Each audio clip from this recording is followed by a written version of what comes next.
is there a secret niche research method that all the YouTubers hide from the public? But I think one of the best parts about POD is the time freedom. The safety systems of your print-on-demand business, being aware of trademarks and copyright, intellectual property, what not to do, what the different marketplaces expect from you. So that's kind of an analogy that I've used before, at least. Yeah, it makes perfect sense.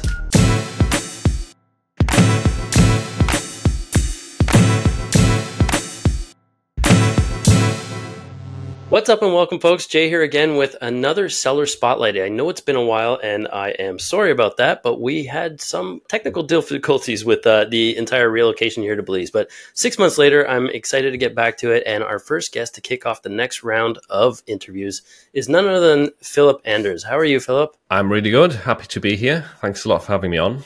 It's my pleasure, my honor, actually. You've been doing a lot of really cool stuff in the community. I've noticed you've done a lot with the AI. You stayed abreast of all the changes in that. And I know that you are a powerhouse when it comes to what I've seen. Like, it's been such an immense value for viewers. So super grateful that you're here. So, you know, Thank you. You're very welcome, man. And it's truly humbling to be able to have you on chatting with me. I guess we'll just start right at the beginning. So who is Philip Anders and where did you come from? What brought you to POD? Yeah, good question. So the thing that brought me to POD is just a creative design, I guess you could say. I've always been a creative person. As a child, I used to draw a lot, for example, and that morphed into, when I got my first PC, that morphed into video editing. So I used to edit a lot of videos, mainly video games. I used to turn those into like montages with music and upload them to YouTube as well, actually, funnily enough. And eventually I started to learn about graphic design. I learned like Photoshop, Illustrator, because I was curious about it and started messing around with it, creating horrible designs that look super ugly. I guess everyone knows that if you're a creative, your first stuff is like, but it's just exploring, right? And at the time when I was getting into graphic design, I was aware of Redbubble just because I had purchased something from Redbubble in the past. So I kind of knew of the website, bought a shirt there before, and I knew their kind of branding of, you know, artists are selling this stuff. So I thought, okay, what do I do with these ugly designs that I've created in my messing around phase? Maybe I'll look what they're like on a product. Like, I just wanted to see what do they look like on a shirt, on a mug or whatever. So I signed up to Redbubble and I essentially just started uploading there just for the fun of it, not really expecting much to happen. A few months passed and eventually like just a random sticker sold. Nice. For whatever, like 50 cents, you know, the typical terrible default margin on Redbubble for stickers. But at that point, I think I got hooked and I was like, wow, I can make money with these designs, something that I enjoy. Yeah, I think it kind of just snowballed from there in the sense that I kept uploading more and more to Redbubble. I had maybe like $100 or $200 in my first Q4 on Redbubble, which was quite exciting. Sure. At the time, that was a lot of money for me to do with like a side hustle thing. And then in 2019, I started to expand to other platforms. So I found out about TeePublic, about Spreadshirt, much about Amazon as well, of course. And then eventually started an Etsy as well, I think in 2020. So I got into it through designing, basically, or curiosity for design. So Redbubble was by, you know, you were shopping, you actually purchased something for yourself. And I have to say, yeah, the 50 cents on the sticker, I don't even know if it's that anymore, right? With the TeePublic merger with it's been lower and lower. But can I ask what you were doing prior to dabbling in Redbubble? Yeah, sure. So I was doing a web design job. So I did a web design apprenticeship in the UK. Then I took on like a normal web design 9 to 5 for about a year. Wasn't really enjoying that. I mainly just went into it because I just finished school. I wanted to do something in the way of design.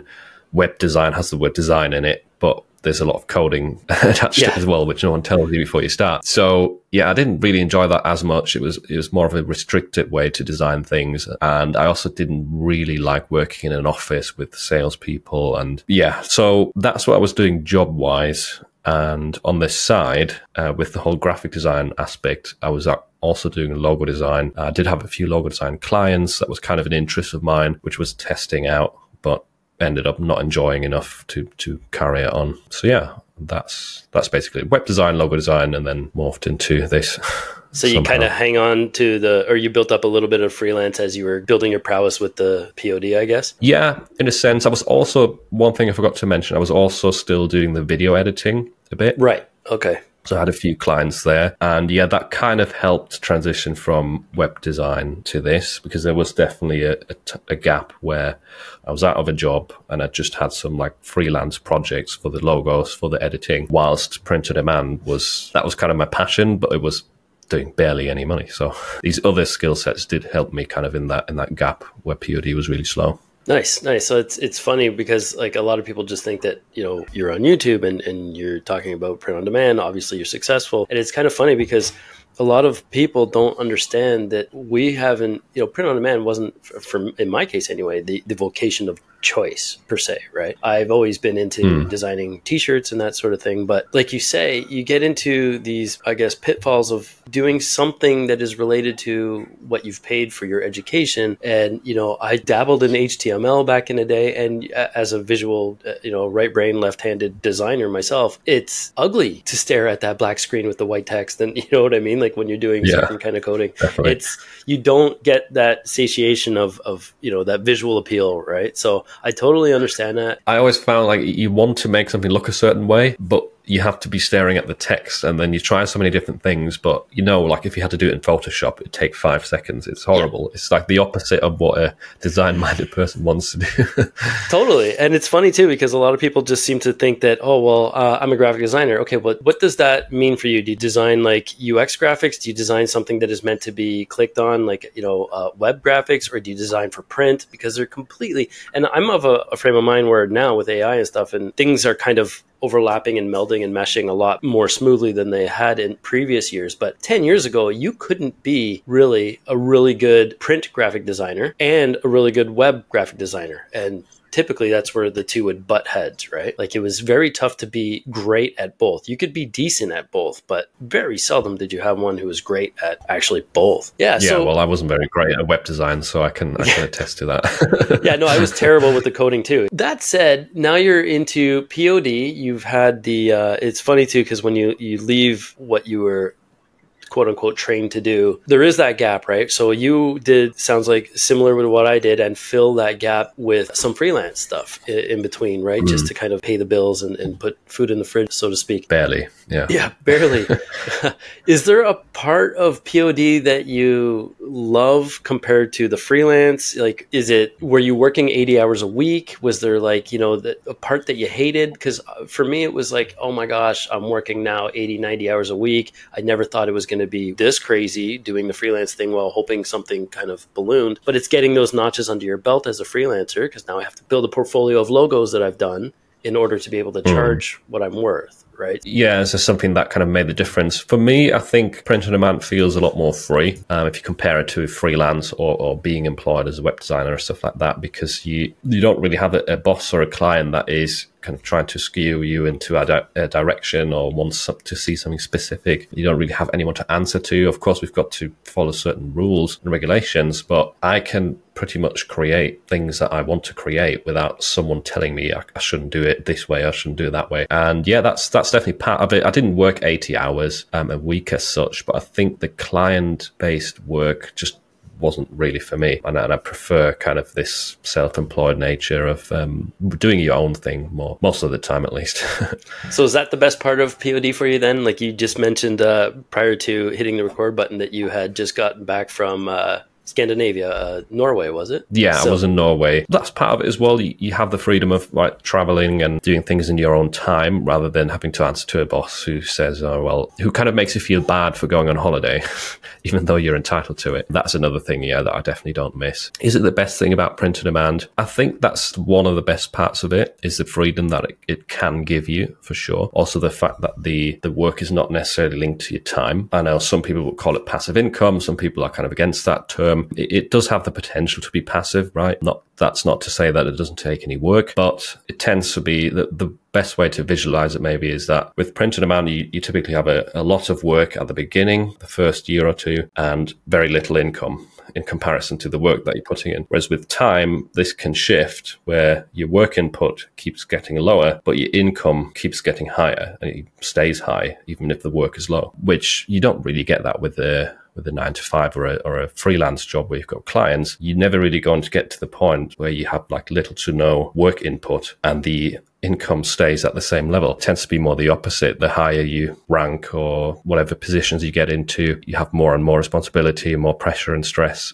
With POD, it kind of feels the opposite sometimes. For example, I logged into my Zazzle recently for the first time in like half a year, and it's still paying me every single month, but I'd almost forgotten that I even have that store because I don't really do anything with it anymore. It's not paying me thousands like Amazon, but still, that to me is passive income. Sure. So that's probably one of the best aspects of it. Yeah. It's funny how you say that too, because in the corporate environment where I came from, what happens with that practice of our 9 to 5s, our everyday job, is that we just get more efficient inevitably and better at what we're doing, or at least more efficient, maybe not better, but we're doing what we're doing faster, right? And that's part and parcel with everything in life. But what did happen to me in my previous life was that the faster and more efficient I got, the more work was piled on, but my pay stayed the same. Right. So now I'm doing more work. The pay is the same. There's that glass ceiling there that, working for somebody else at the end of the day, for me, one of the best parts of POD is like not making anybody else richer. And yes, there's work in the beginning. And yes, you can't just turn on a tap and all of a sudden you're making money. But to your point, I've kind of, called it like massaging the beast, right? Once you've built that beast, it just takes a little bit of grease to keep the wheels turning. And you don't ever have to put in that same amount of work in the beginning. If you're, what I would like to do would be like the evergreen strategy long term and build up that portfolio that consistently churns, right? I'm not a peaks and valleys guy so much. I don't chase the trends as much as many people do, because with those great peaks come the great valleys. And if you can sustain yourself through the drought, then have at it. But that to me guarantees that there's going to be perpetual work that is going to be as much in magnitude, because you want to hit these trends and you want to hit them hard with thousands or hundreds at least of designs. And I'd rather, put my time into a few quality designs that should pay perpetually. I'm glad you pointed that out, because that is kind of the requirement, right? If you're looking at print on demand and you want to build it up to like a consistent stream of income that can be passive, then yeah, evergreen is the requirement. If you're always chasing trends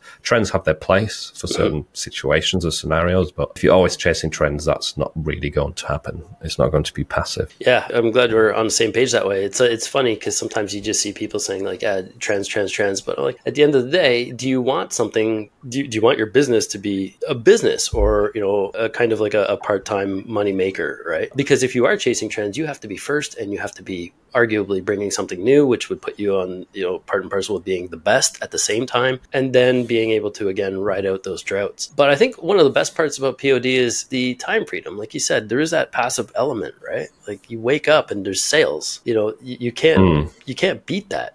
When you go to work, you have to, if you're punching in or, proverbially punching in, there's that drive to work, there's the commute. I would rather I had an hour and a half going in to work one way at one point and back. So 3 hours in the car alone, if I didn't leave the house by a certain time in the morning, it's such a waste.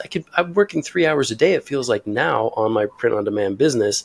And even that is a stretch. I don't think I put that much time in. It's everything else to do with it, right? We're doing the content creation. We're doing, I've got my membership. There's so many other elements. But that's one of the beauties, I think, of POD, is that it's just been this outward funnel in a way. There's so many things that have evolved and come from print on demand that it's truly been life-changing for me. So are you in the same frame of mind that way? Yeah, totally. And at the moment, I'm also not spending 3 hours on print on demand.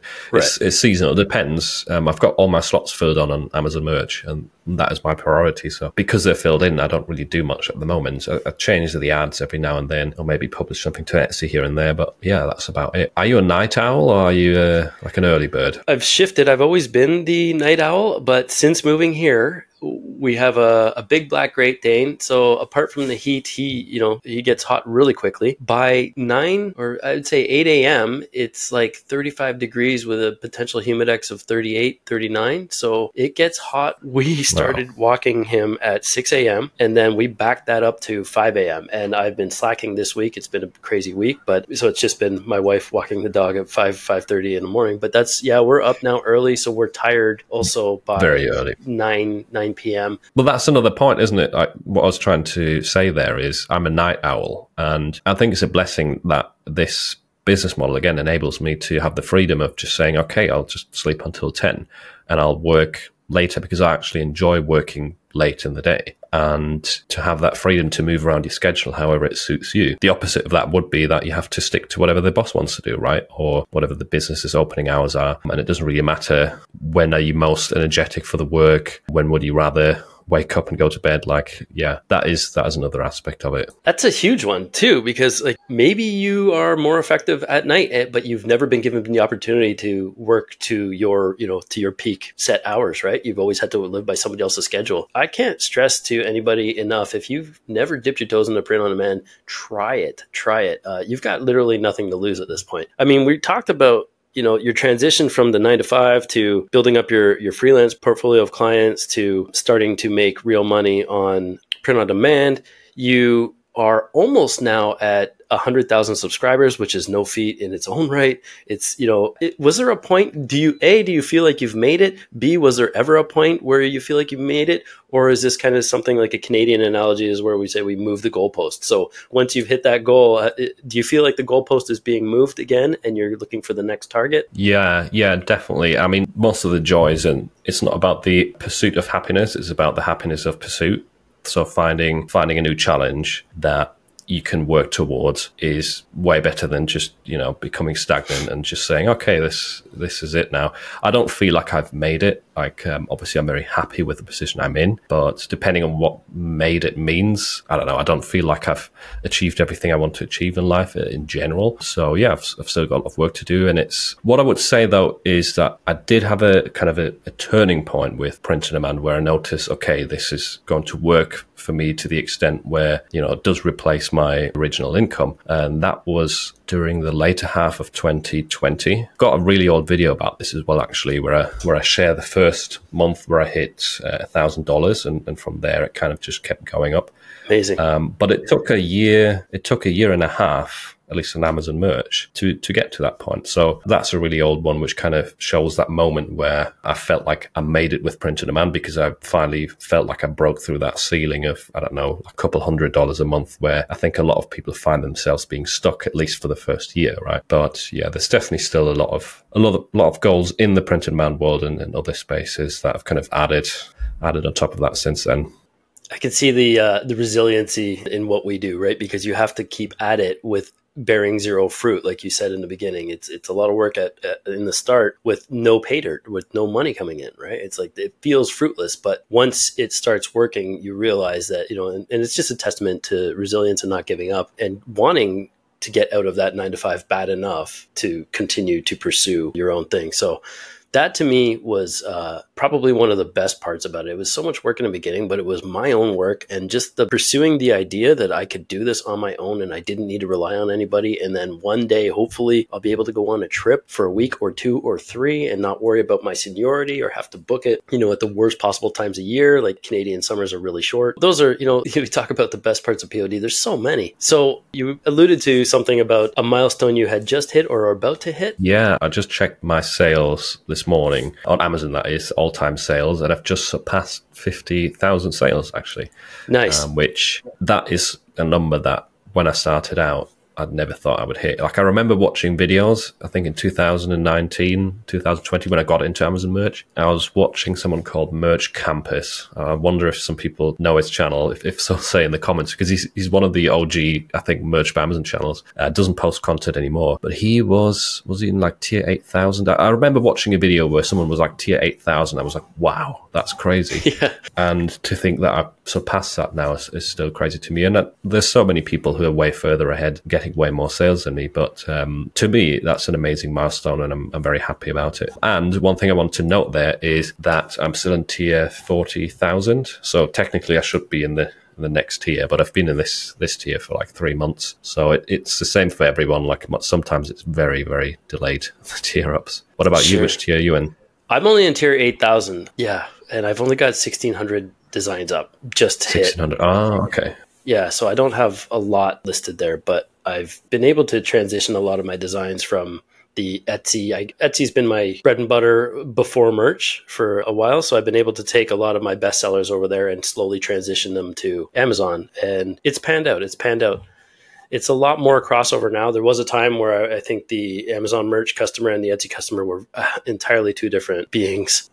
But that said, too, it was very much like North America versus the UK in terms of fashion sense. Like the UK has always been 3 to 4 years ahead of North America in terms of fashion and what was hot. I feel that Etsy has always been maybe 2 years, not quite as 3 or 4, but 2 years ahead of what might be popular on Amazon. So I kind of, if things started to fizzle out on a bestseller that had maybe a 2-year shelf life on Etsy, I would put that on Amazon and it would just start going. And I'm like, wow, this is... Oh, wow.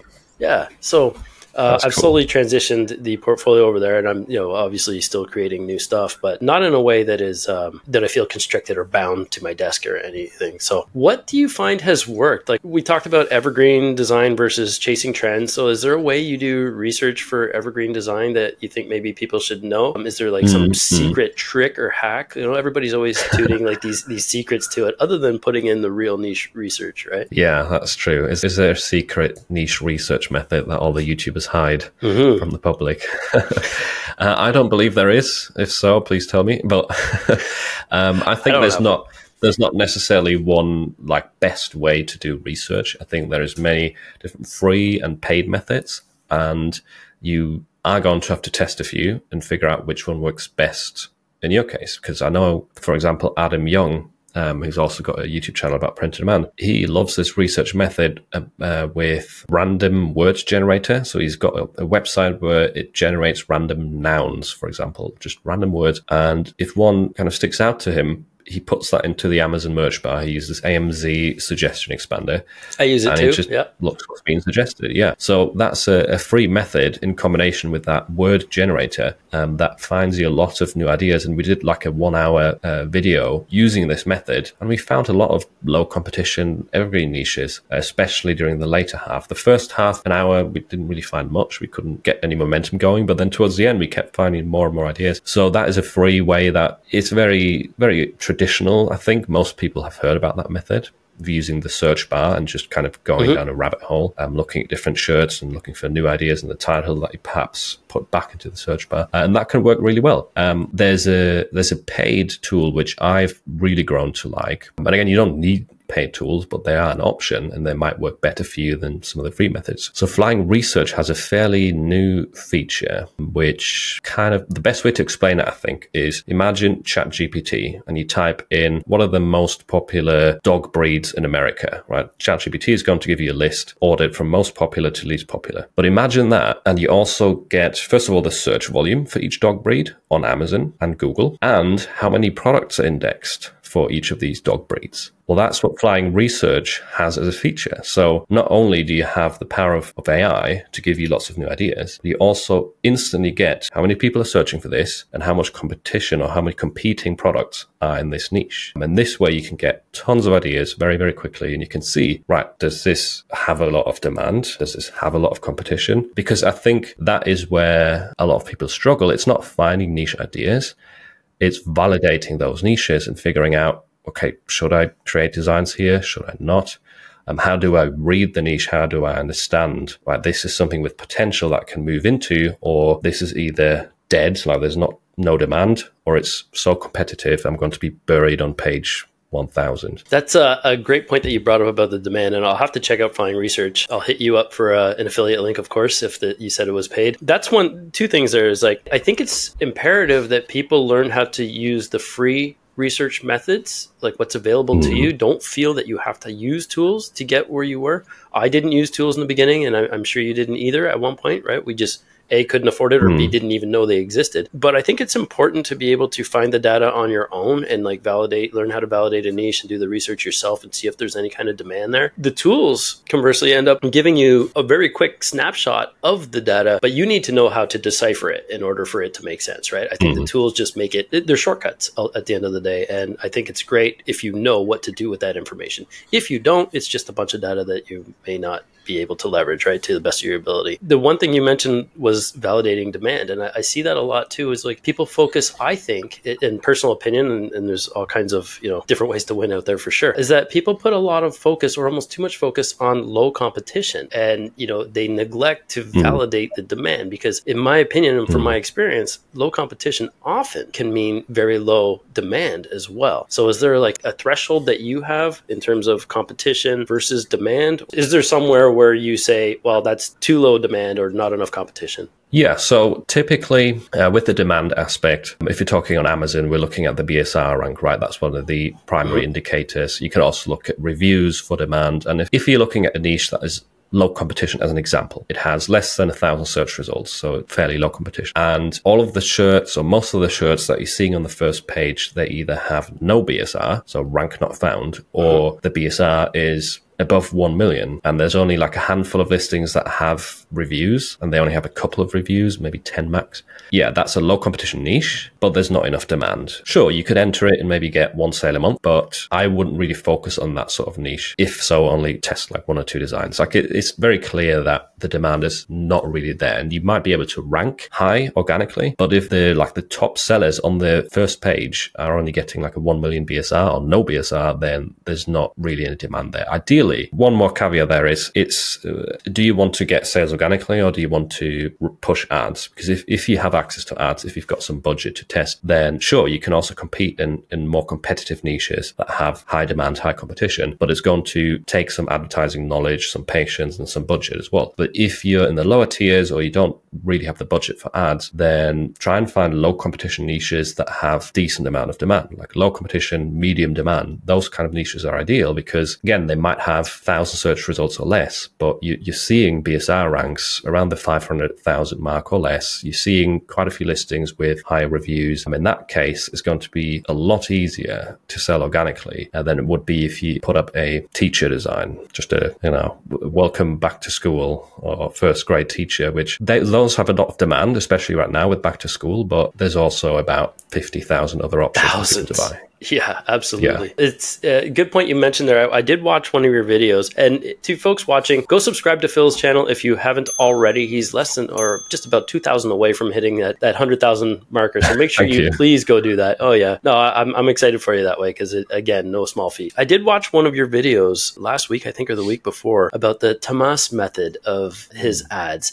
And I thought it was so interesting that the way he, allocated budget. So it was very mathematical and a pragmatic approach, right? It was very scientific, I guess you could say. I have always been so much more organic with my approach to anything like that. So I'll put like 10 ASINs in a campaign, and then with the sponsored brand, and then you can toggle or adjust the 4 sliders. Basically, I didn't even create my own. That's kind of where I stuck there. So have you tried his method, and were you successful? Because I started to try, and then I realized how much time I need to dedicate to it. So I just kind of pulled back from that. But have you had any success that way? Yeah, I have. It was surprising testing his method on, for those who don't know it, like there is an in-depth video. It's about 30 minutes long, where I explain basically step by step how the method works, what the idea is, how to set up the ads, everything. And generally, just as a quick summary, the idea with the Tamas method is to go into high demand niches, regardless of competition, but push one design with ads. And if that one design does not convert very well, move on to the next design, right? The goal is to find a design that converts very well on a very broad keyword in a very broad niche, like teacher, like nurse, like funny even. Like Tamas says, you could even test funny. And once you have a design that has a high conversion rate, meaning 10% or higher, then you can kind of carry on scaling up the ads. And what I did when I learned about it a few months ago is I started testing like 10, 20, 30 different campaigns for some of my best sellers across different marketplaces. And sometimes they weren't even necessarily selling a lot, maybe 10 sales a month, 20 sales a month on one listing, because in Germany, for example, I never really got many sales. But most of the campaigns, by the way, didn't do anything. They either got no impressions or they got clicks but no sales. So a lot of it was very slow. But a few campaigns started to take off and do really well, get a lot of clicks and also converting well. And yeah, it's like the Tamas method helped me basically have my best month ever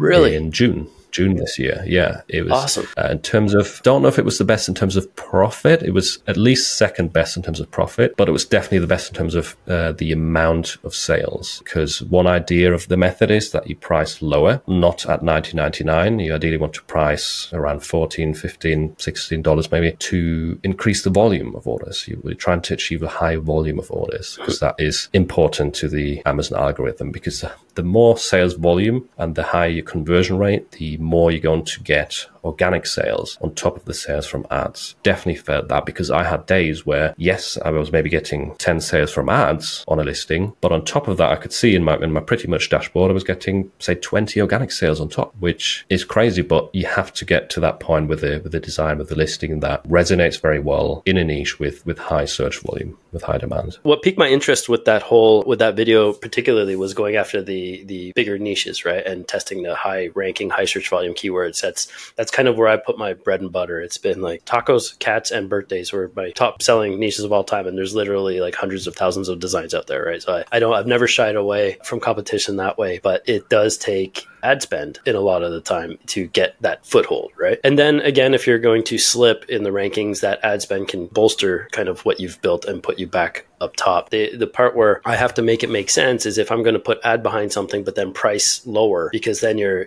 have to be prepared to take that hit in the beginning until you get that velocity ball kind of rolling, which velocity on any platform, I think, is the number one driver of sales ultimately, right? So super interesting. I'm going to have to do a deep dive in that. Have you tried it yet or not yet? Because those taco cat designs, like it not sounds just like taco, potentially not just taco cats, but tacos specifically, then cats specifically. But I have dabbled. I've used Kittle actually to create a taco cat design. And I think I just checked and it sold like 27 times since I've last put it up. But taco cats have been around since anagrams, race car and taco cats. It's kind of been 10 years strong easily that I've seen. And yeah, I was able to, in the last 6 months, I think 5 or 6 months ago, I put up a taco cat shirt. The cat was blue, completely out of left field, right? And it sold, it's not selling every day or anything, but it's sold almost 30 times now. And it's just a testament that, as long as you bring something a little bit new, there's room to play. And I've always been of the mind of being able to get a small sliver of a giant pie is much better than owning the entire pie if it's, as small as a hockey puck. Yeah, no, that's definitely a good point. You have to find a balance between competition and demand, and not just go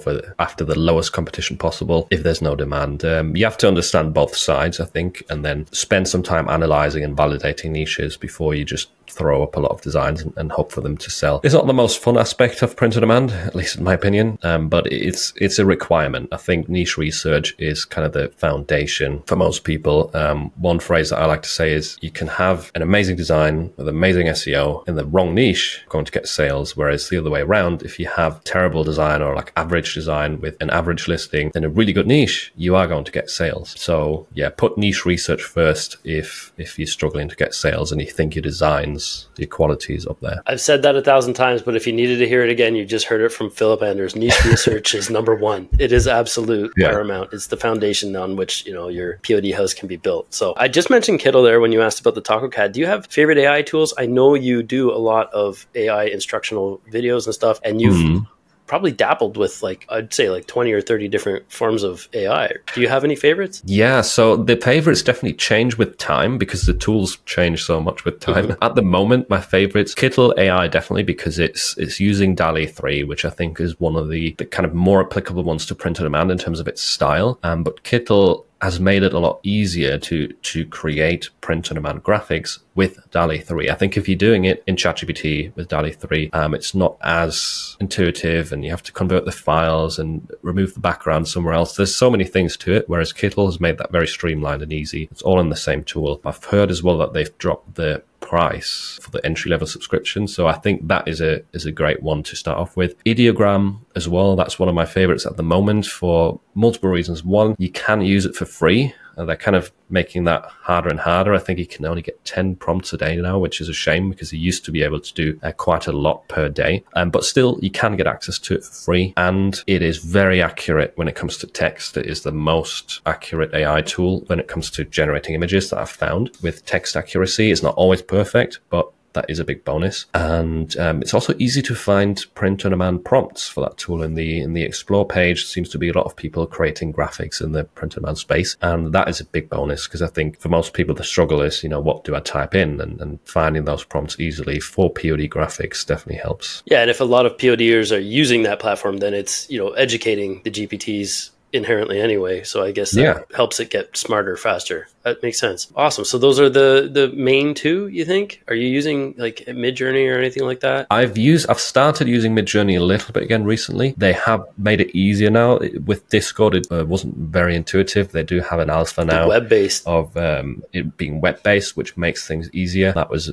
a long time coming, but I've not really spent enough time with it to know what it's like. I think the downside to Midjourney is that it doesn't necessarily fit the print-on-demand style 100%. It is quite artsy, too detailed. It often creates graphics that have very very difficult edges or outlines in terms of removing background. It's an amazing tool, and it definitely creates some of the best AI art out there, especially if you're trying to create something like posters. But if you're looking at t-shirt designs, it's not the best. It can. I know a lot of people who use it still and who are loyal to Midjourney, and that comes back to the same point that we said with niche research: is you have to find what works for you. Don't just assume because one YouTuber says this is the best tool that it is the best tool for you. You have to figure that out for yourself. I, for example, still use Adobe Illustrator most of the time to finalize my designs, and most people I wouldn't really recommend that tool to because it is a bit technical and it's not that beginner friendly. So yeah.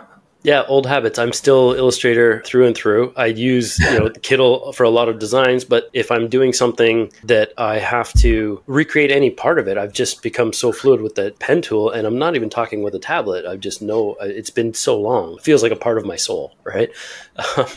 But I'm still of the camp where after that is completed there, and I do a lot of text-based, so manipulating any kind of vectors and stuff. It's always been that kind of robust tool. What I do like with Kittl is that they've taken a lot of the keyboard shortcuts and implemented from the Creative Cloud, like from the Adobe Suite, into Kittl. So it's very intuitive that way. Yeah, pretty awesome that way. I found out by accident, right, just out of habit, using some keyboard shortcuts, and it was like, oh, it worked. So that was kind of a nice surprise. But I don't even export from Illustrator to Photoshop as a PNG for POD. I'll copy it and paste it into my 4500 by 5400 artboard because it's smoother, faster, and seems to glitch less. So yeah, old habits, I guess, that way. You mentioned Discord when we were talking there about how Midjourney had gone from Discord to that. So on that note, I know you have your own Discord server. Is that something that's free for everybody? Where can people find you outside of YouTube? Yeah, that is free. I think there's over 5,000 members now in it. It's been around for a while. And that is actually where we came across Tamas as well. The reason it's called the Tamas Method is because Tamas shared it in the server and made us aware of it. And we eventually decided to kind of create a video on it to spread the message, because he doesn't have a YouTube channel. He's just doing this business model on his own time. He doesn't sell any courses, and he shared the info with us and tried to help us out. So yeah, the Discord server is a really friendly, nice community. There's a lot of engagement going in there. You can learn from different sellers, whether they're in a lower tier, a higher tier. People are sharing their sales, their successes. You can ask questions about trademarks, pretty much almost everything. There's a dedicated channel to it where you can ask your questions and you can read what other people have said in the past to learn. The Amazon ads channels are the most active probably at the moment because of the whole Tamas thing going on. And there's also other people in there testing his method, sharing their results and asking for feedback. There's a lot of value in there, which I don't even have time to read through everything myself. Sure. So anyone who's new to this or has like a specific topic they want to dig into, I can recommend that server. And yeah, awesome. I mean, I don't make any money through it. It's literally just a place to connect for people in this space. So awesome. It's linked underneath my videos typically. Okay. And on that note, do you have anything where people can find you? Do you have any courses or anything that you have for sale or anything of the sort? Yeah, so I started to launch some courses this year. I've been working on them for a while. Very tough projects to make come to life and actually launch. But yeah, I do now have a course about trademark and copyright. It's about 90 minutes or just over 90 minutes that goes in depth into that topic and shows examples for everything, different different ways to check and monitor trademarks long term. Basically, a complete overview of how to keep your business safe.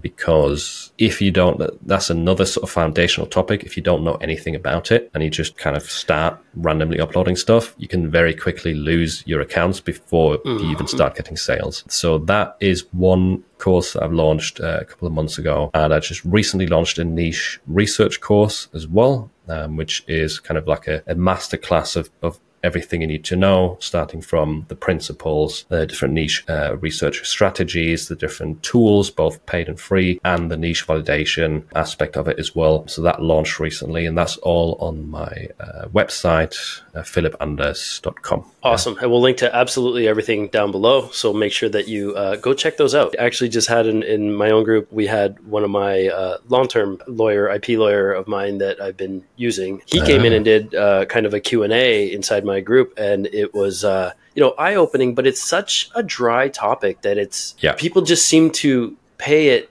way less mind than it needs to be paid. It will make or break your business. And not only are we talking about your listings getting removed, we're talking about potential litigation, getting sued. If you have, for example, on Etsy, if you have $9.99 listed in your inventory, even though you're doing print on demand, so you're not holding 1,000 pieces of that particular design, but it's infringing, they can technically come after you. And this is not legal advice. Please, check with your lawyer, like disclaimer here, but they can come after you on the premise that you are holding 1,000 pieces.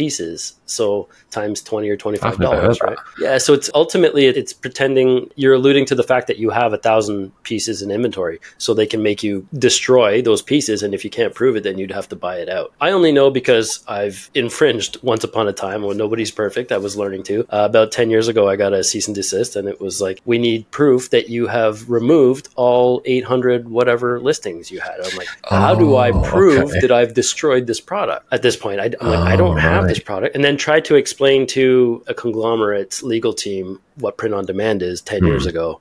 So it was when no one knew about it. Yeah. No, it was I wonder if that would still be the same case today, because that sounds like a very difficult issue to work out. Because what do? Change the inventory to one for all of your listings? Because then no one can even buy more than one item. No, I don't have the 999. I've always been a scarcity and urgency. Like, you can play off those with Etsy, right? So if you have less than 10 in inventory, they'll say, hurry up and buy. There's only 9 left, and X amount of people, 20 people have it in their carts, right? So I always play to those kind of things. It does make it a little more manual in that you'll have to make sure that you're monitoring the volume, because you don't want to be sold out of anything for any particular time, especially if it's a hot seller. But that was one of those things where I just try not to even obviously be in the same kind of swimming pool with any legal ramifications anymore, but for obvious reasons. Kind of have to imagine that, like, if you're learning to drive a car, you would not skip the part of how to put on your seatbelt, or you can learn how to drive a car without putting on a seatbelt and without having an airbag, like if it wasn't installed by default. But you wouldn't want to actually drive without those safety systems being engaged, because you could die at any point. Something happens, like even like a minor thing happens. And the safety systems of your print on demand business, being aware of trademarks and copyright, intellectual property, what not to do, what the different marketplaces expect from you. So that's kind of an analogy that I've used before, at least. Getting our merch accounts, it's one thing on different platforms where you can show inventory and certain things that we just talked about, like Etsy, but it's also, we all know how difficult it is to get into Amazon Merch on Demand or Merch by Amazon. So like, to gamble with that account, I think is just that one of the dumbest things you could possibly do, right? For me, it's a potential, it's so lucrative that I would want to make sure that I'm double checking and triple checking things, right, before I upload. So do not sleep on making sure you are on top of your intellectual property prowess. One thing I want to note there as well, I have recently uploaded a video about this topic as well, kind of going through a step-by-step process. This is free, like on YouTube, like a step-by-step process. What are the areas that you need to cover? What are some ways to check and avoid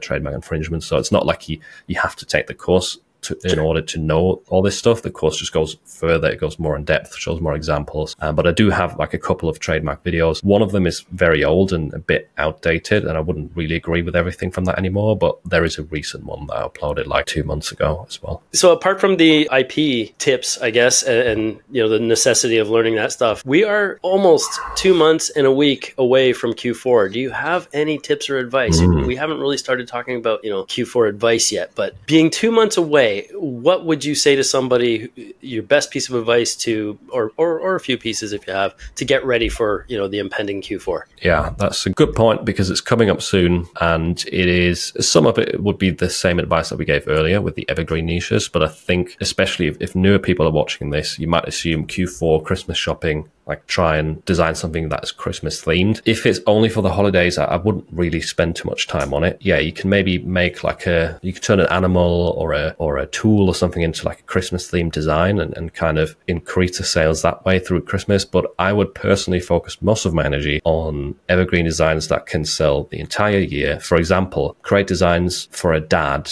that likes a certain hobby, right? A dad that plays pickleball, for example, and make it a funny phrase that would resonate with a daughter that is shopping for Christmas gifts. If you do this for enough people, if it's gifts that are specific to a person for a topic that sells the entire year, and if you have a lot of those designs out there, you will notice during Q4, a lot of those start to sell, even if they've never sold before. And then good thing is the next year, a lot of those new sales can turn into regular sellers. That is the goal, rather than just focusing on something that's Christmas themed or Halloween themed, because there is a lot of very big holidays in Q4 that can kind of draw away people's attention, I think. And yeah, sure, you can make a lot of sales that way, but afterwards, again, we go back to the drop, right? It's not consistent. And I think a lot of my success is just down to the fact that I've got so many evergreen designs that keep picking up during Christmas and then help increase my sales for the next year. So yeah, that's what I would say. On top of that, if you have access to ads, Amazon ads, that is definitely try and learn about it. I know it can be another one of those topics that's really dry and boring, especially to design-minded people. But yeah, test out the Tamas method. That is my goal for this year, is build out more listings with the Tamas method in more competitive and more or higher demand niches, and then, try and push them as much as possible during Q4. Awesome. Amazing pieces of advice, folks. I confess, I need to check out and give the Tamas method much more of a chance. So I'm going to have to figure this out in my head about the pricing strategy. He doesn't share exact profit numbers and stuff like that, but he does share his sale numbers quite accurately. And he has multiple months throughout the year where he sells 10,000. I think he sold 10,000 products on Amazon in February, which is like one of the worst months, right? So that speaks for itself. And you can look at the server. We've just created a new channel called Tamas Labs, where only he's allowed to post stuff in that channel, and he will share like nuggets of wisdom with time. The idea there is no one else can comment or ask questions. It's just you can read up very quickly a lot of the things that he knows. And then there is the usual Discord format is in the Amazon ads channel, where typically people ask questions about the Tamas method, and he does respond to a lot of them. Sometimes I respond as well if I know the answer. So that is two places to kind of learn a bit more beyond the video. There's also a PDF download for free on my website. So yeah, just trying to help people out that are new to it. You can find a lot of material on it in the server as well. Amazing. You're a wealth of information. You're an inspiration, and I am humbled to have taken up so much of your valuable time. Thank you so much, Philip. I hope we can have a chat again soon. Yeah, I'm sure. I'd love to have you on my channel as well. This was a fun conversation. I enjoyed it, and yeah, hope to talk again soon. Will do. Absolutely. I'm in. Take care. All right. Bye.